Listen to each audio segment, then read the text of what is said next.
The story is named Enter and Speak Friend by Magic Genetic Summary. In the depths of the Ice Palace is a locked and warded room with a demon summoning circle inside it.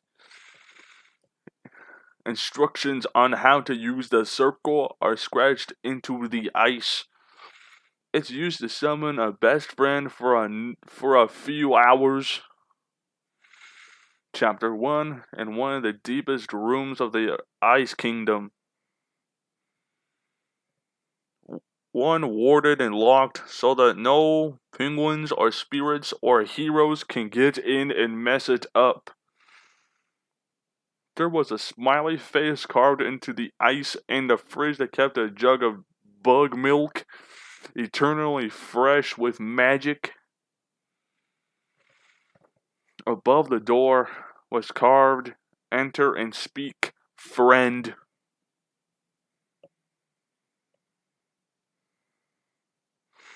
Ice King never remembered making it whenever he found it. Most of the time, when he broke through the locks and entered, he read the instructions carved in the ice with his own handwriting. With increasing wonder, then he got out the bug milk, threw it on the smiley face, and chanted. The crack in the wall only started a little this time, when the man in the suit came out.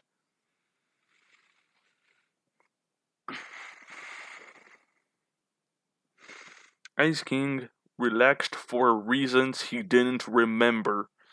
"You're a friend, right? That's what it says on the instructions. This summons a friend." "I'm a friend," said the man in the suit. Ice King held his arms out, a request a friend would fulfill. The man hugged him tightly, and Ice King buried his head in the man's shoulder.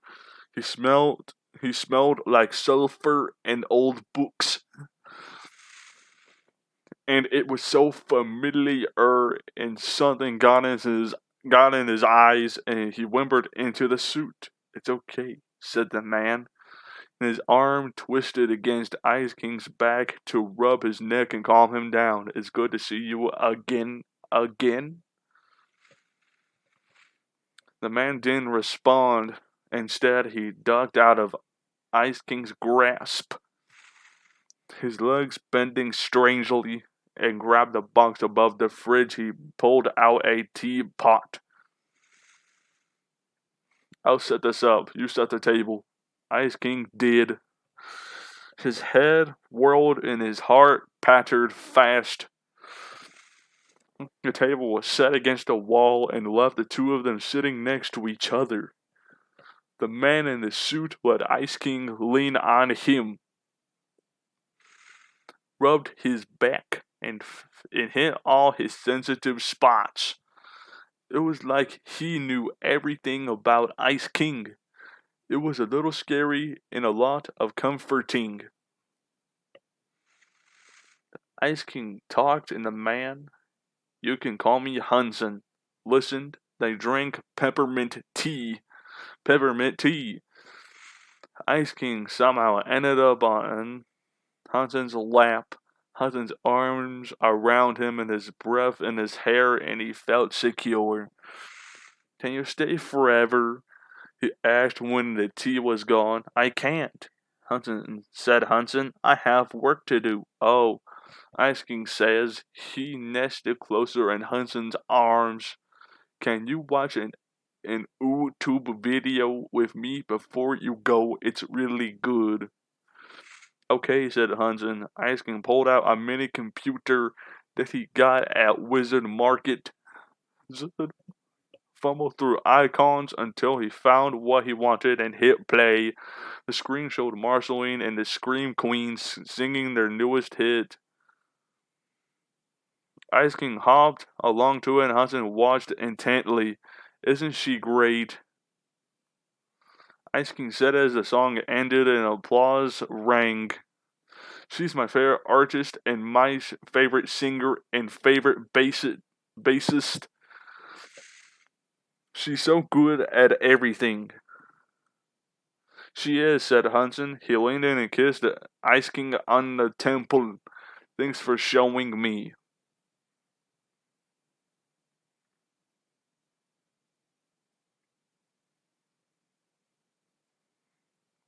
Chapter 2. Ice King wasn't sure what he was doing. He had a summoning circle that he remembered and used now. Then where his friend came out. His friend was very busy most of the time, but he could stay for a few hours every year or so. Most of the time, they just had tea and talked about music and magic. Most of the time, he knew the man's name, but this time he just introduced himself as a friend. Ice King accepted that his friend was a friend, and that was all Ice King wanted. This time, his friend was kissing him. Ice King's body was doing weird things. Things that hadn't stirred for decades were popping up to join in, and his body felt hot all over. His friend purred against Ice King's mouth. Enjoying yourself? Yes, yes, Ice King said. It was a good weird. His friend pressed his leg between Ice King's. That felt really good. Do that more. His friend pressed harder, and Ice King made a soft noise of pleasure. You want to get undressed? Will that help? It will, his friend kissed him. Did you forget how this works? Ice King shook his head, blushing. Bits and pieces were coming back to him. Nakedness and putting stuff in things and touching and taste of skin. His friend took his pants off and Ice King stared. It didn't look like Ice King down there. It was sort of wiggling and wet in a deep black. He touched it gingerly, letting it curl for him, and his friend purred out and sucked in Ice King's neck. Is this good? It's good. You can be firmer with your grip. You're not gonna break me. His friend bit the tip of Ice King's ear. And I'll give it back to you twice as good once I'm done. Ice King shivered. He didn't know what his friend was planning, but he was glad he didn't wear pants because otherwise he was sure he would have broken them. He unfolded the couch into a bed with his friend's help. His friend took off an amulet which took most of his clothing with him, leaving him naked. After a few minutes of discussion, Ice King decided to go first and knelt in front of his friend. Ice King licked the tentacle, then frowned. It tastes weird. You don't have to do it if you don't want to, said his friend. He ran a hand through Ice King's hair. I don't want to make you feel uncomfortable. I'm trying to do the human thing where you ask permission.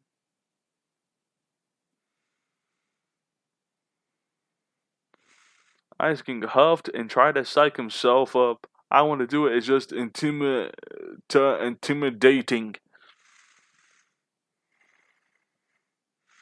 Then it poked him in the nose and as his friend laughed. Does this help? That's being insolent.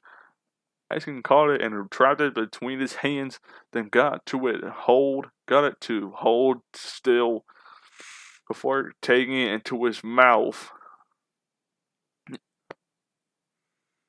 It wiggled. It took a few moments for Ice King to adjust to having it in his mouth.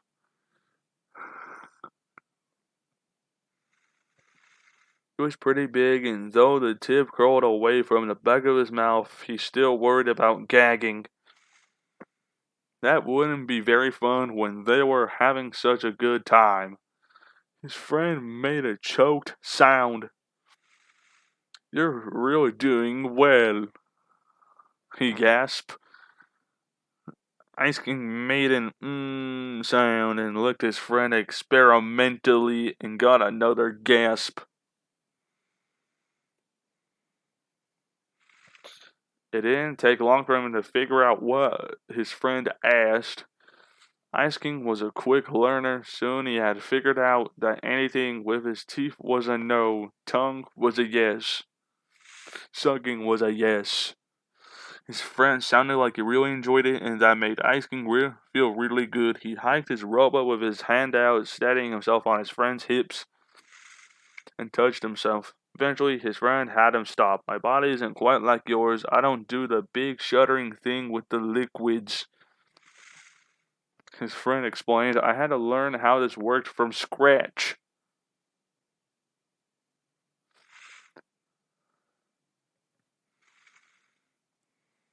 I can't have a big finish, but it feels nice. Someone taught you how to do it? Ice King asked. His friend smiled. There was something into his eyes that was sad when he spoke. Yeah, he taught me a lot of things. I didn't get some of the details, but I got most of the big stuff.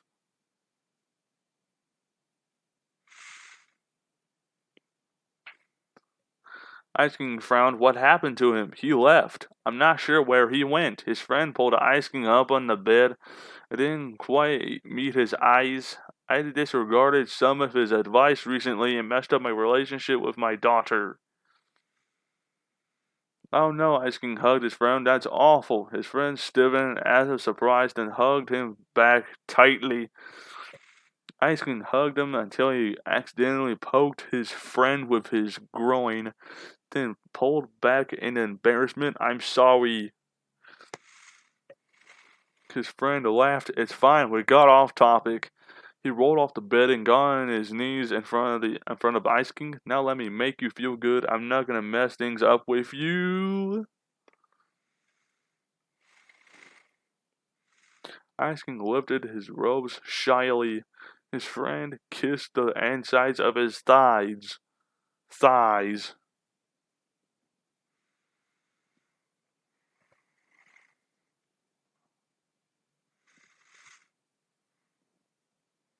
Then opened his mouth and sucked Ice King in. The next few minutes passed in a blur. Ice King moaned and clutched at the bed, at his friend's hair, at anything and everything. It felt a lot better than it did when it's just him and his hand attempting to avoid the Gunther's gaze. His friend was artful about it. Sometimes he showed off his long tongue, and sometimes he showed how demons didn't have a gag reflex. He was really good at it. It was like he knew what Ice King liked better than Ice King did. He was really beautiful, more beautiful than some princesses. And so nice, he heard himself mumbling nonsense words. Hunson, Hunson, Hunson. He shuddered and made a mess in his friend's mouth. His friend looked it all up and swallowed, and kissed Ice King's belly. Is that good? It's good, Ice King said and fell back. His friend climbed on the bed next to him and pulled him into his arms. His friend was very warm. Ice King closed his eyes and rested against his chest. You feel good, good. And his friend, he held Ice King until he fell asleep.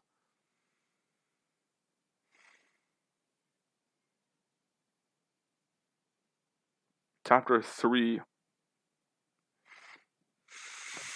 His name was Ice Cream King now. Cream. The crown was gone, he was free, and the world had become a bigger and more terrifying place. He didn't remember half the rooms in his own home. There were holes in his memory he could put a metaphorical fist through about about what he'd done, about who he was. His mind was untraveled territory. It was frightening. It was awful when he first lost the crown. Finn had helped him find a therapist to help out with the transition, and he and Jake and Marceline helped him a lot. His friends were really nice and were really helpful as he tried to find a place between Ice King and Simon, between robes and vests. between the blue of ice and the red of someone who made and preserved food. He was incredibly lucky to have them. But sometimes he needed to be alone. He wandered his palace. The penguins weren't down this far. The ice walls were covered in scratches and swirls and words in different languages, and they led to a room that was covered in locks and magical wards. Above the door and read enter and speak friend. Ice cream Ice Cream King unlocked his locks and slipped in. The walls were covered in more writing. He read them and felt his heart skip a beat. He took the bug milk out of the fridge, threw it on his smiling face, and chanted. The wall cracking open almost made him jump out of his red robe. He pressed himself against the wall as organs and fire coalesced into a man in a suit.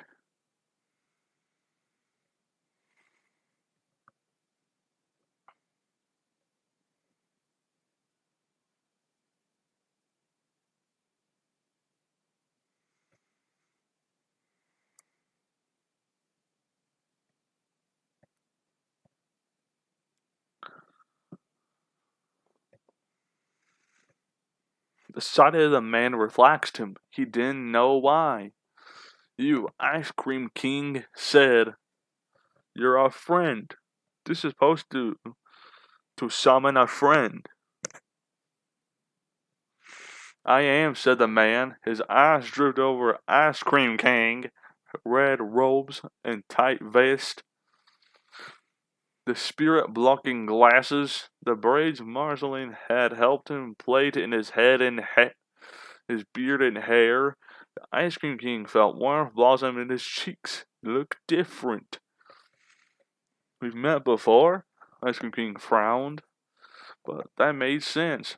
The writing on the wall was his own. He put up wards. The crown ate his memories. "No, that makes sense. It's gone," the man asked. Ice Cream King nodded. He didn't have to ask to know what he meant. "They got in a big fight and the magic connecting me and the crown got fried. So I'm fried ice cream because I'm an Ice Cream King now. I can't be Ice King anymore since I don't have the crown.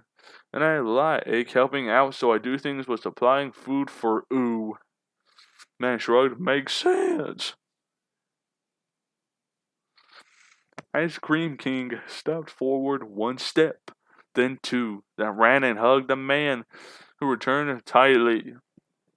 He smelled sulfur and old books, and was so familiar, and the Ice Cream King slipped into the suit. "I wish I remembered you. You will now with that thing gone." The man ran a hand up under his neck and petted him, stroked his back, and Ice Cream King melted at the touches at how protective the man sounded at the thought of the crown. "You'll be able to remember me from now on." "Yeah." Ice Cream King looked up at him and touched his face gingerly. His scaly skin was hot and sleek, and his hair was rough, and his cheekbones were high and sharp.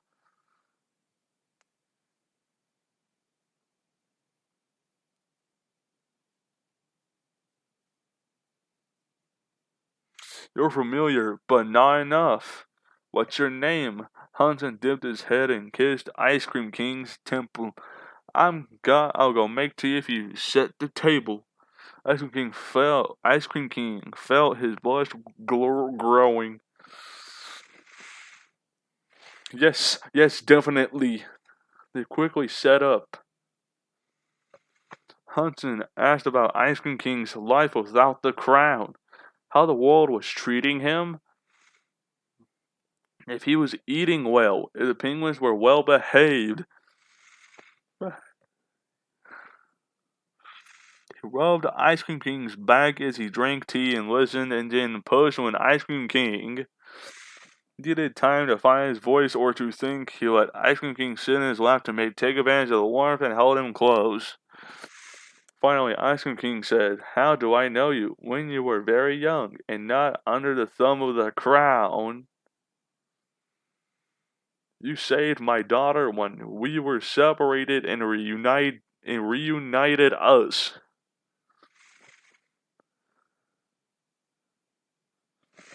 Hudson said, "You helped me raise her until the crown was too much for you to bear and ran off to keep us safe." Oh, he put his teeth down and pressed his hands together happily. As she met Marceline, she says, "I helped raise her too. They could be friends." I chuckled, "She is Marceline." Ice Cream King thought about this for a long moment. "You're her dad?" "Yep. Why didn't you tell me sooner?"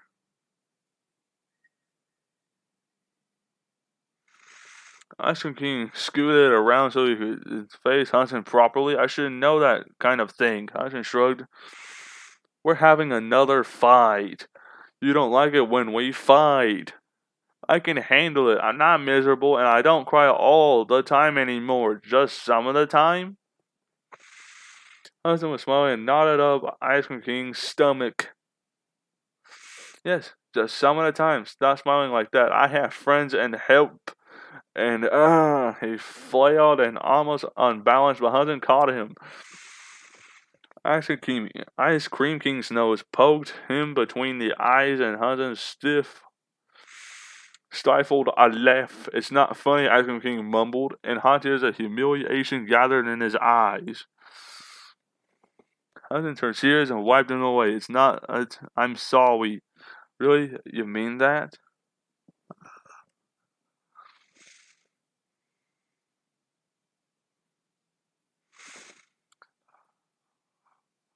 Ice Cream King then grabbed Hudson's hand before it could move, keeping it on his face. I do," Hudson said before. "When you were still with us, I wasn't a very good friend. Over the centuries, I've gotten better. I'm still not good enough at doing things for Marceline properly. But I can try and not mess things up with you, can't I?"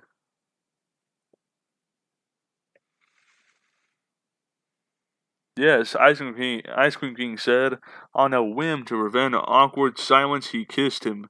Hudson made a surprised noise and stuck his tongue in Ice Cream King's mouth. Ice Cream King clutched his shoulders and led him until he had to break away to breathe.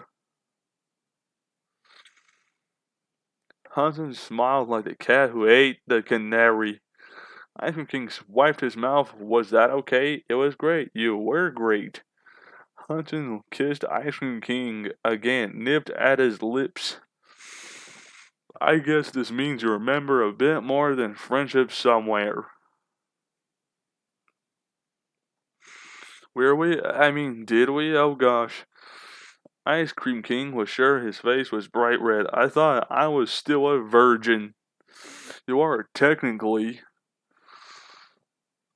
Hudson gestured to imply things that an Ice Cream King was unsure about. "You were very clear about staying like that before you left. So whenever we did things, we never got past human third base." "Oh, okay," Ice Cream King nodded. "I wanted to do that sometime. Not now, but later. I want to talk more first. Tell me about raising Marceline and what was I like and what it was like." "Well, can I kiss you again?" "Yes." Hudson kissed him again. He was, Ice Cream King thought, good as almost as good as a kisser as he was good a friend.